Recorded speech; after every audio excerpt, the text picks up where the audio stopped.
Ketika Bandara Kuala Namu di Sumatera Utara sekarang menjadi dikelola manajemennya oleh India, maka banyak di benak masyarakat muncul komen, sudah ngutang bangunnya pas jadi dikelola asing. Sebegitu tidak ada kemampuannya kah dalam membangun dan mengelola bandara? Apakah dulunya nggak mikir bahwa membangun itu harus ada yang mengelola? Yang buat untung usaha itu bukan membangunnya, tapi kelolaannya. Bener kan ya? Juga langsung terbayang 3 bandara lain yang dibangun namun sepi, yaitu Bandara Kertajati, Bandara Purbalingga, dan Bandara Jogja, YIA, yang jangan-jangan bakal dikelola asing juga. Sebenarnya ada sih alasan kronis, yaitu efek pandemi yang berkepanjangan sehingga bandaranya merugi. Ya tidak bisa dipersalahkan juga komentar pejabat seperti itu. Komen tadi membuat masyarakat makin membayangkan proyek lain, KRL yang belum selesai, kereta cepat yang penuh kontroversi, dan banyak lagi membangun infrastruktur jalanan menjadi propaganda kesuksesan membangun hanya etalase politik tidak produktif. Jadi ikut terbayang-bayang itu semua. Semua infrastruktur itu tidak salah. Sungguh, membangun itu tidak pernah salah. Semua itu ada manfaatnya. Sungguh. Namun, ketika hasilnya tidak maksimal, tidak ada yang mengelola, dan memberatkan, baik secara bisnis karena lama balik investasinya, juga berat karena beban hutang cara membangunnya, maka kita harus menemukan solusi. Walau agak ngocol memberikan solusinya, bikin kuping panas, namun tetap kita harus memberi solusi. Sungguh, kalau kita detailkan, kita New Mind ini sangat mendukung pembangunan infrastruktur. Yang membedakan dari sisi pandang New Mind adalah membangunnya kaum New Mind adalah caranya yang berbeda dengan Old Mind. Bukan tujuan yang berbeda, sama tujuannya. Sekali lagi, caranya. Cara berhutang, pakai teknologi asing, pakai uang asing,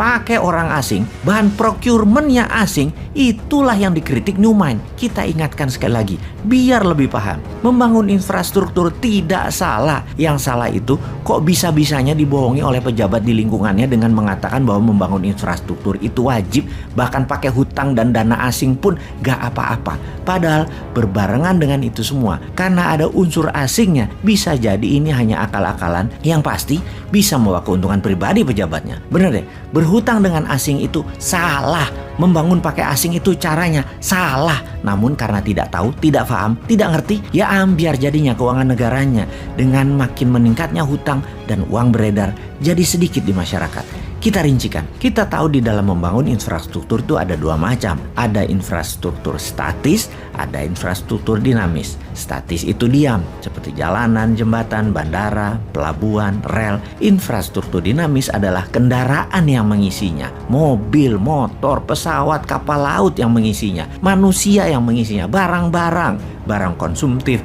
barang produktif, apa aja. Semuanya barang itu adalah yang disebut pengisi infrastruktur statis. Entah bagaimana kok ditelan mentah-mentah dengan pemahaman bahwa negara Tiongkok membangun infrastruktur jalanan dan lain sebagainya sebagai landasan kemajuan negara Tiongkok. Maka jawabannya adalah salah, nggak sepotong begitu melihatnya. Yang dibangun Tiongkok bukan infrastruktur statis saja, tapi plus infrastruktur dinamis. Jadi jalanan dibangun ya isinya yang berupa mobil, truk, bus, motor, semua jadi paket, dimodali, dibuat, diproduksi dalam negeri juga berbarengan, bahkan isi truknya, isi busnya jadi satu paket juga, yaitu manusia dan barang produksi dan barang kebutuhan pokok yang semuanya merupakan produk dalam negeri untuk memenuhi kebutuhan domestik dan ekspor. Pendanaannya bukan hanya infrastruktur statis, tapi juga dinamis berserta isinya. Itu kuncinya.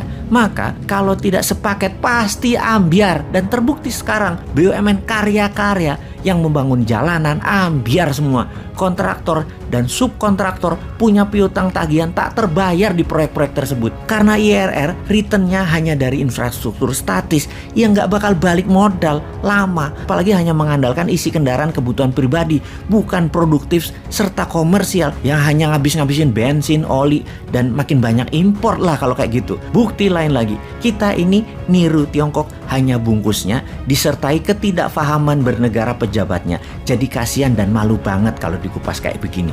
Apalagi kalau ada masalah, maka menterinya yang dipanggil, pejabat tertinggi melimpahkan 100% ke menterinya. Jadi kalau salah menterinya, kalau benar pemimpinnya. Sempurna idenya dan sempurna pasukan buzzer yang melindunginya dengan berita yang selalu positif. Di sisi New Mind, kita bukan memberikan informasi negatif. Benar kita nyinyir, tapi kita selalu memberikan solusi alternatifnya. Kita kuatkan bukti menunjang data kita. Amerika di tahun tahun 1933 juga membangun infrastruktur jalanan.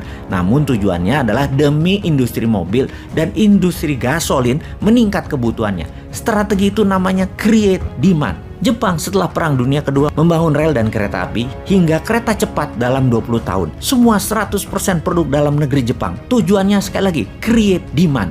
Juga Tiongkok di tahun 90-an hingga 40 tahunan sampai saat ini juga membangun infrastruktur dinamis dan statis. Juga untuk satu hal, create demand. Sementara kalau hanya infrastruktur statis yang dibangun itu bukan create demand, tapi create supply. Yang punya demand, yang punya kebutuhan siapa? Ya pabrik Tiongkok yang perlu. Mereka memastikan bahwa produknya bisa sampai ke ujung desa-desa di seluruh wilayah. Yang tidak paham mengelola ekonomi dan membangun infrastruktur statisnya manut. Yang sesungguhnya create demand produk Tiongkok dengan disediakan infrastruktur statis di provinsi-provinsi lain di luar mainland Tiongkok. Sahabat, mudah-mudahan pada nggak paham ya dengan informasi kali ini. Teruslah rebahan, teruslah menjadi masalah dan beban APBN, dan teruslah mengeluh.